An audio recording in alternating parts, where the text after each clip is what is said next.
It always happens around the same time. The room is quiet. The world is asleep. And suddenly, so are you no longer. You open your eyes. Look at the clock. 3:07 a.m. Again, you lie there wondering what woke you. No loud noise. No full bladder. No bad dream. Just awake. And once you're up, it's hard to go back down. Your mind begins its slow spin. Grocery lists, old regrets, vague worries. You shift your pillow. You sigh. You glance at the clock again. 3:28 a.m. You ask yourself, why does this keep happening? You're not alone. In fact, waking between 2 and 4 a.m. is one of the most common sleep disruptions among adults over 50. And it's not always insomnia. It's not always stress. Sometimes it's your body trying to send a message. A quiet one. A gentle signal that something inside needs attention. Because in those early hours, when the world is dark and your mind is unguarded, your body speaks differently. And it pays to listen. This isn't about alarm. It's about awareness. Because the truth is, your body is wise. It remembers what you've forgotten. It holds what you haven't had time to feel. And when it wakes you up at 3 a.m., it may be asking for something more than sleep. That's what we're going to explore today. 6 quiet reasons your body might be waking you, and what each one is trying to say. These aren't random.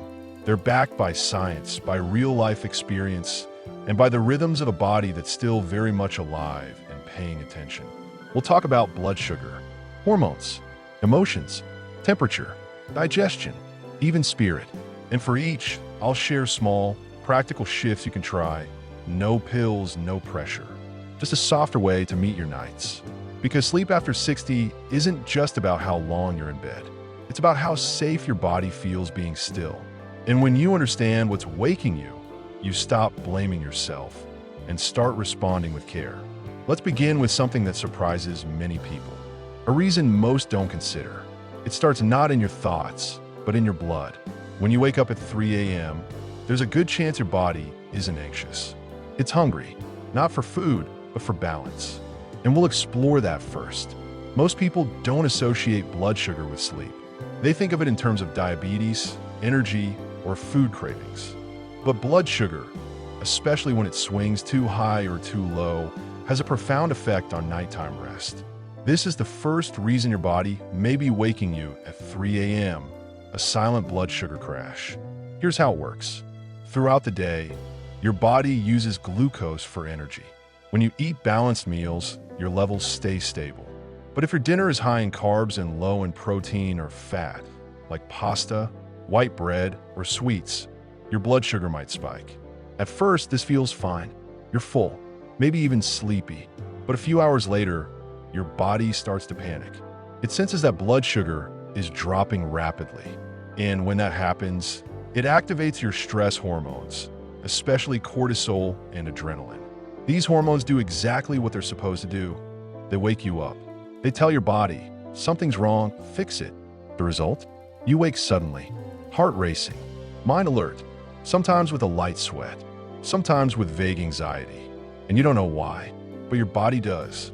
It's trying to stabilize itself. The fix isn't dramatic. It starts with rethinking what you eat before bed. If you're used to skipping dinner or just having tea and toast, your body might be going too long without real fuel. Instead, try this. Eat a small, balanced meal 2 to 3 hours before sleep. Include protein, fiber, and healthy fat.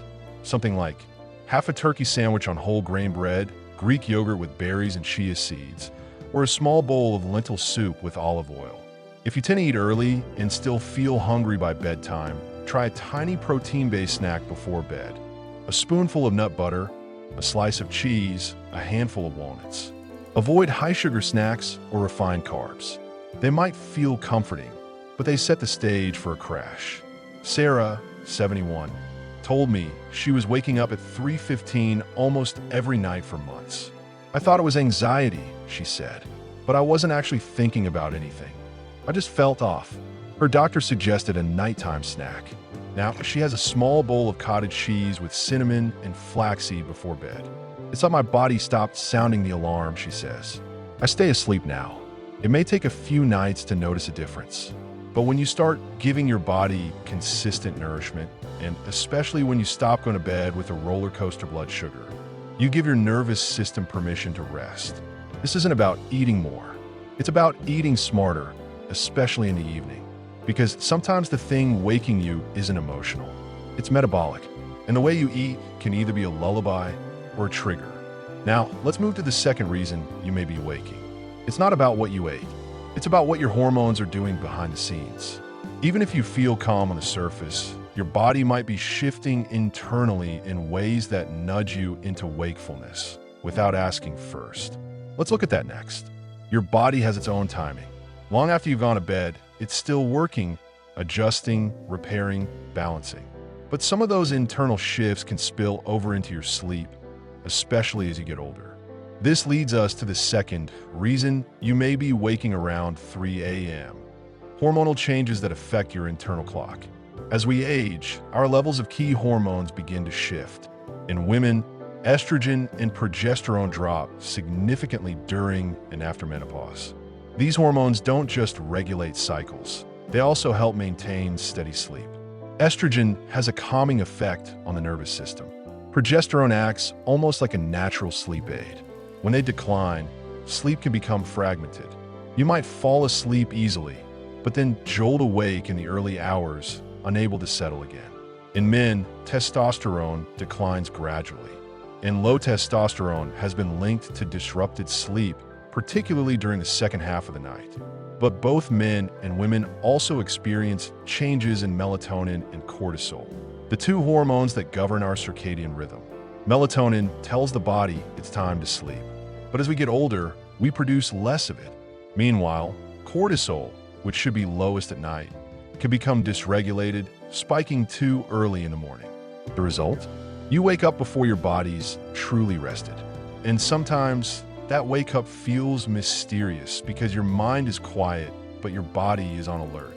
So what can you do? First, be gentle with yourself. This isn't about fixing your hormones. It's about supporting your system as it naturally changes. Here are a few small shifts that help. Reduce light exposure before bed. Bright lights, especially blue light from screens, can delay melatonin release. Use soft lighting in the evening. Go to bed at the same time each night. Your body thrives on rhythm. Avoid intense conversations or upsetting content in the hour before sleep.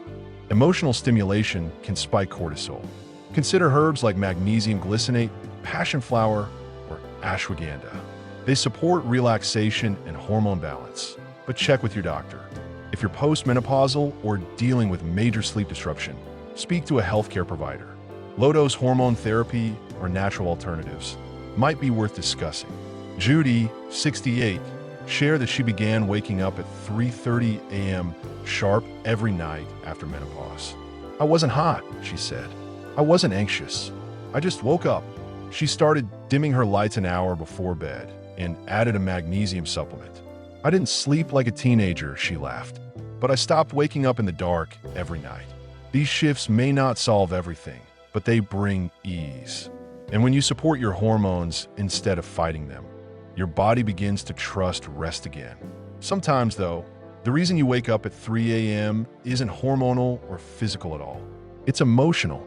Something unprocessed, a feeling you didn't finish feeling, a memory that lives just beneath the surface and waits until the world goes quiet to speak. We'll explore that next. There's a certain silence at 3 a.m. that's different from other hours. It's not just the absence of sound, it's the absence of distraction. And in that space, when nothing is pulling at your attention, the things you've tucked away often come forward. That's why the third reason you may be waking up in the early hours is emotional residue. Feelings that weren't fully processed, thoughts you pushed aside during the day, fears, memories, grief, unfinished conversations, regrets that stir when everything else is still. Your body remembers what your mind tries to forget, not to punish you, but to protect you. Because unprocessed emotions don't vanish. They wait. And when your guard is down, when the house is dark and your breath is slow, they rise and they knock, sometimes gently, sometimes loud. You may not even realize it's emotional. You just feel restless, vaguely sad, anxious without a reason, or flooded with thoughts that make no sense but feel urgent. This isn't a flaw in your character.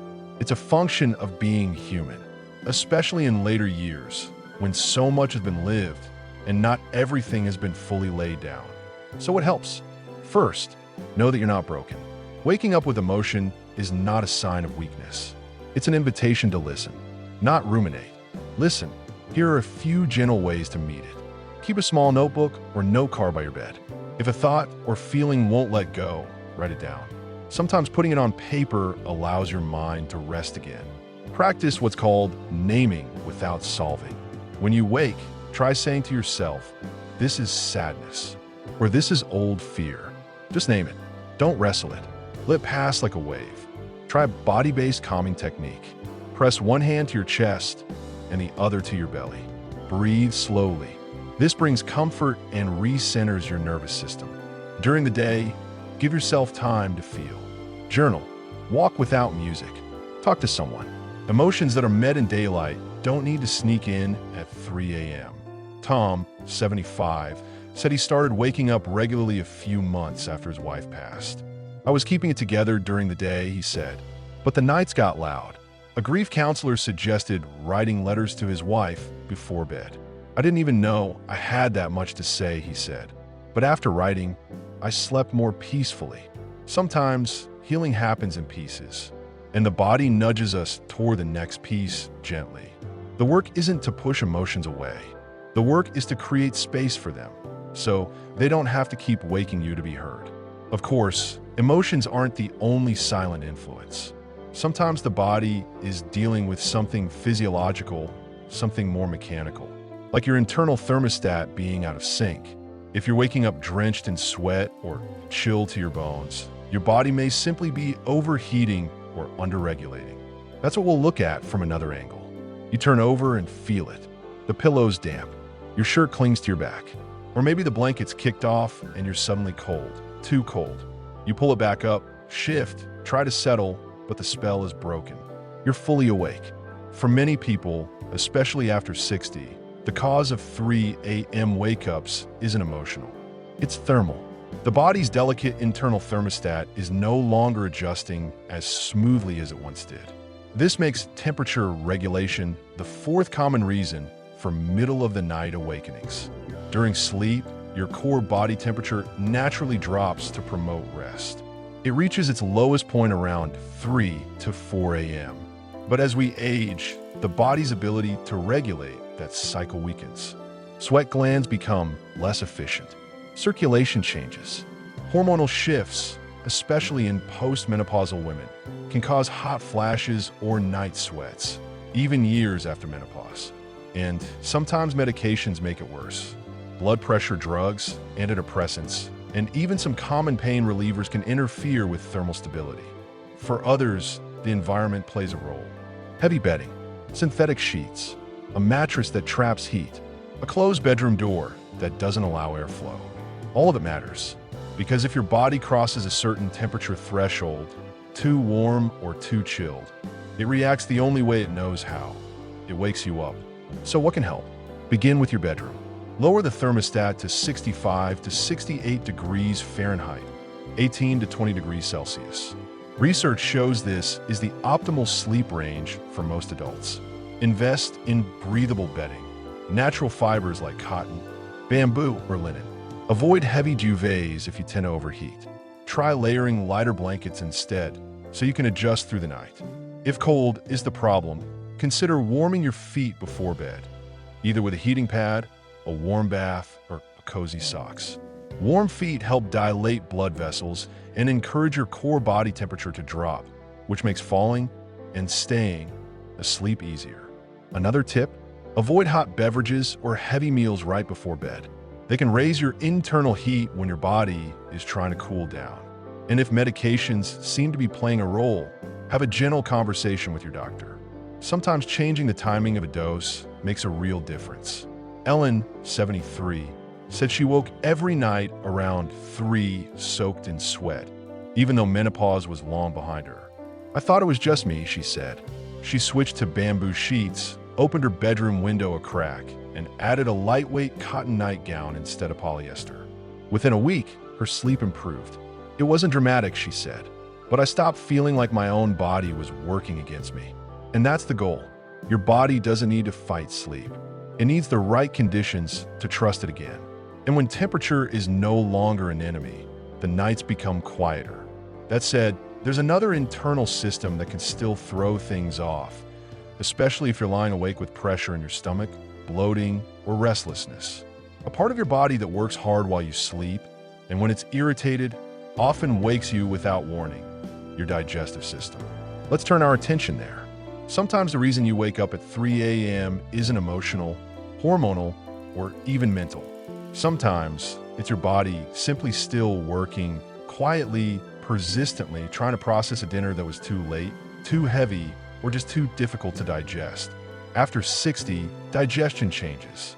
The stomach becomes more sensitive, enzyme production slows, and food that once felt harmless now lingers. You might not feel full or bloated when you go to bed, but somewhere around 3 a.m., your body reminds you it's not done yet. The system is still active, still sorting, still working harder than it needs to while the rest of you is trying to sleep. And that's where the imbalance begins. You turn over, your breath feels shallow, you shift your legs. There's no pain exactly, just a vague unease, a restlessness in the belly, a heaviness in the chest. And without knowing why, your body wakes you, because it still hasn't had the chance to rest itself. This is why the timing of your evening meal matters more than you think. Eating late pushes digestion into your sleep cycle, and instead of repairing and restoring, the body is digesting. Something as simple as moving your main meal earlier in the day, or choosing a lighter, warmer dinner, like soup, gently cooked vegetables, a bit of protein, can be the difference between sleeping through the night and waking to discomfort. And it's not just about what's on the plate. It's how you transition toward rest, giving yourself at least 2 hours between your last bite and your pillow, sipping something calming instead of sugary or acidic, letting the body know, without urgency, that it can begin slowing down. Because when digestion slows gently, sleep becomes possible again. But even when you've adjusted your meals, supported your hormones, calmed your emotions, and cooled the room, there may still be nights when you wake. And not because something is wrong, but because something inside you is still calling. A kind of quiet spiritual stirring. Not religion necessarily, but a feeling of unfinished reflection. A whisper of meaning that hasn't been met. It might not come with thoughts or words. It might arrive only as a feeling, an ache in the chest, a sudden awareness, the simple fact that you're awake in a way that feels deeper than physical. Many people report waking at 3 or 4 a.m. and sensing something they can't explain. A memory, a sadness, a message they don't yet understand. And in those moments, it's easy to feel afraid, to resist, to reach for distraction. But what if you didn't? What if instead, you greeted the moment gently, sat up, placed a hand on your heart, and simply said, "I'm listening," not to fix, not to answer, just to witness. Maybe it's something you forgot to grieve, or something you're finally ready to forgive. Maybe it's the quiet voice of your soul reminding you that you're still here, still becoming, still allowed to feel. You don't need to stay awake. You don't need to act. Sometimes naming the presence is enough. Sometimes lighting a candle, saying a prayer, or taking 3 deep breaths while touching your chest will calm the system enough to return to sleep. And even if it doesn't, you'll have turned the hour into something sacred. Not restless, not wasted, just true. So if you've been waking at 3 a.m. and wondering what's wrong with you, maybe nothing is. Maybe your body is asking for a shift, a breath, a lighter meal, a softer evening, or maybe it's offering you something, a message, a memory, a moment that's ready to be seen. In any case, your job is not to fight the night. Your job is to listen. Thank you for being here. If something in this resonated with you, we'd love to hear in the comments what your nights feel like and what has helped. Like the video, subscribe to the channel, and come back again. We'll keep exploring together, quietly, gently, and always with care.